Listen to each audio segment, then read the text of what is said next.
लक्षवेधीचा विषय आणि त्यांचा विषय जरी वेगळा असेल तरी आरटीओच्या संबंधित किंवा परिवहन खात्याचा विषय असल्या कारणाने त्यांची अध्यक्ष महोदय घेऊन अशा पद्धतीने कोणी जर बेकायदेशीररित्या वाहतूक करत असेल तर त्यांच्यावर कारवाई केली जाईल। अध्यक्ष महोदय, मागच्या अधिवेशनात माझी लक्षवेधी लागली होती त्यावर माननीय नितीन राऊत साहेब पण बोलले होते। 837 गाड्यांना नागपूर शहरात फिटनेस सर्टिफिकेट नाही असा रिपोर्ट परिवहन विभागाने दिला।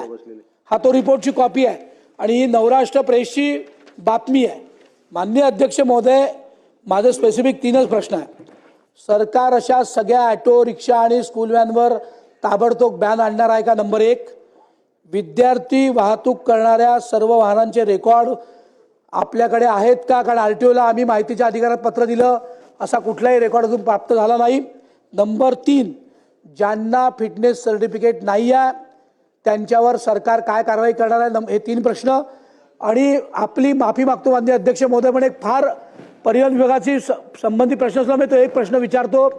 नागपुरात अवैध खासगी बस वाहतूक सुरू आहे, तिथे मोठ्या प्रमाणात एमडी आणि फार विचित्र प्रकार घडतात। पोलीस आणि परिवहन विभाग चांगलं काम करताय, पण अशा अनेक बस ज्या चुकीच्या पद्धतीने पार्क होतात, आपल्या एसटी स्टँड पासून निघतात, त्यांचे आपण त्यांचे परवाने रद्द करणार आहोत का? अध्यक्ष महोदय, ज्या बेकायदेशीर गाड्या आहेत, भले खासगी गाड्या असू द्या, बसेस असू द्या किंवा विद्यार्थी वाहतूक करणाऱ्या व्हॅन असू द्या, त्या प्रत्येकावर कारवाई केली जाईल।